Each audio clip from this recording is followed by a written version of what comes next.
Bordano è un borgo veramente unico, che si è sviluppato ai piedi del monte San Simeone e che si trova a 2 passi dal lago di Cavazzo che si estende nella valle adiacente.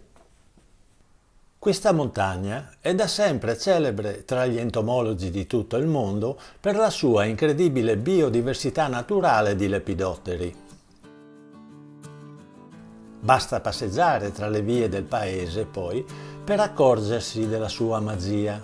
Bordano, infatti, è famosa per i suoi splendidi murales e camminando tra i vicoli si possono scoprire decine di dipinti di farfalle sulle pareti delle case che rendono l'intero borgo un museo a cielo aperto dedicato a questi delicati insetti.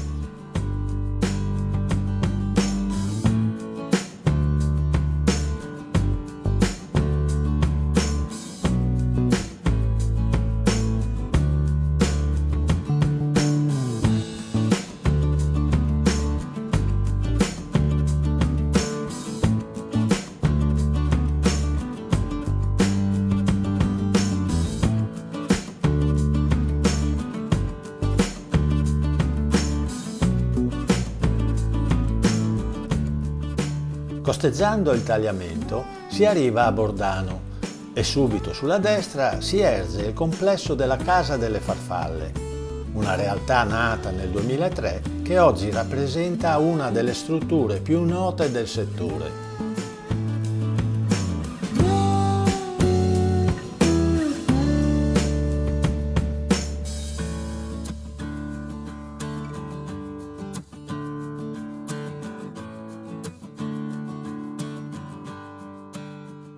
A differenza di altri giardini zoologici, Bordano si sviluppa come un vero e proprio ecomuseo, con i suoi 1000 metri quadrati di serre che arrivano a ben 1500 includendo gli spazi espositivi. È attualmente la più grande d'Italia.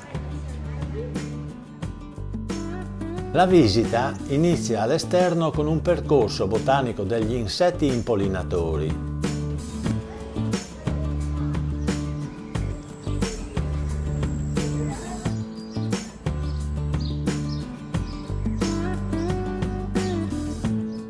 Continua poi all'interno con un'area museale davvero ben curata e ricca di contenuti.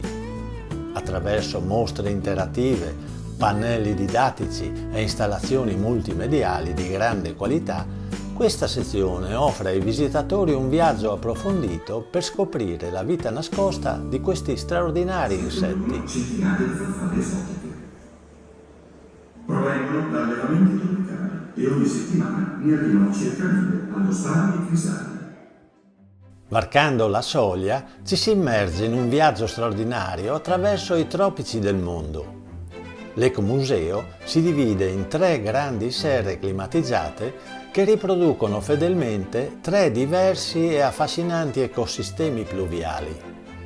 Voliamo idealmente nel cuore della giungla africana.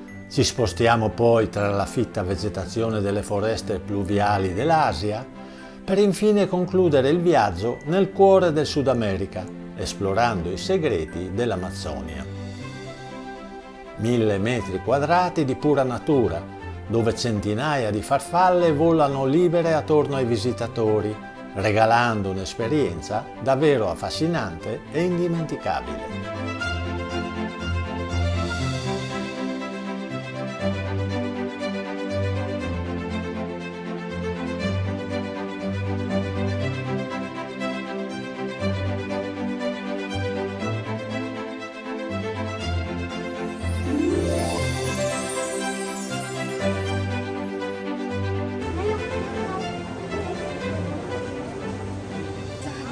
Sì, vedi che non sono mosso?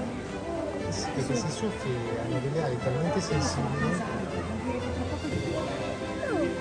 È proprio lì. Sì, io quello se lo trovo per strada non svengo.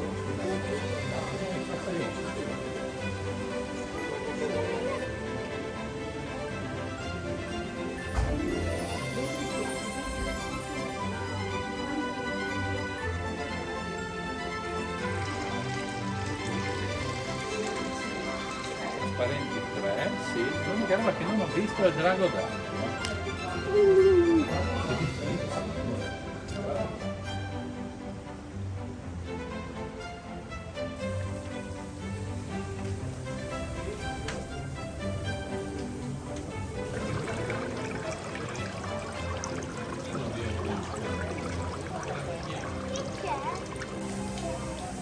classificazione mondiale, diciamo, che sono tutte farfalle che appartengono a questo ambiente, che c'è l'ambiente della foresta pluviale amazzonica. Perché le farfalle hanno, guardate come sono, sembrano un lenzuolo. Ok. Questa è particolarissima, una farfalla notturna, e ha questo occhio particolare molto grande, vedete, e se notate nell'occhio c'è anche un piccolo riflesso sopra.